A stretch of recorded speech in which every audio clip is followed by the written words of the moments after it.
ভাবুন তো আপনার কাছে কোটি, কোটি টাকা আছে, গাড়ি আছে, বাড়ি আছে। আর একদিন আপনি সিদ্ধান্ত নিলেন সবকিছু ছেড়ে শুধু একটা জিনিস প্রমাণ করবেন।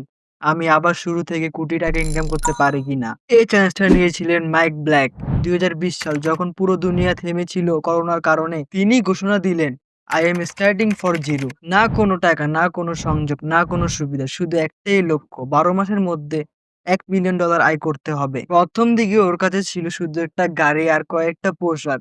তিনি শুরু করলেন অনলাইনে ফার্নিচার বিক্রি করা থেকে। দিনে, দিনে কিছু ডলার জমতে লাগলো। রাতে একজন অচেনা মানুষ বলল, "তুমি চাইলে আমার গ্যারেজে রাত কাটাতে পারো।" এই রাতটা ছিল মাইকের জীবনের টার্নিং পয়েন্ট। কারণ সেদিন ও বুঝেছিল কখনো, কখনো সফলতার ১ম ধাপটাই টাকার নয়, সুযোগের। তারপর সে প্রতিদিন জবের জন্য এপ্লাই করতে লাগলো। অবশেষে একটা টেলিমার্কেটিং কোম্পানিতে চাকরি পেয়ে যায়। বেতন $৩০,০০০ প্রতি মাসে। সে টাকা জমিয়ে ছোট একটা প্রপার্টি কিনে ফেলে। ভাড়া দিয়ে শুরু করে প্যাসিভ ইনকাম। কিন্তু সময়ের সাথে শরীর আর মনের উপরও প্রেশার বাড়তে লাগলো। ১০ মাস পর তাকে চ্যালেঞ্জটা বন্ধ করতে হয়। ওর স্বাস্থ্য ভেঙে পড়ে। কিন্তু জানো কত টাকা ইনকাম করতে পেরেছিল সে? $৬৫,০০০ ইনকাম করতে পেরেছিল সে। এই গল্পটা আমাদেরকে একটা জিনিস শিখায়। ওয়েলথ তৈরি করা কোনো ১০-১২ মাসের খেলা নয়।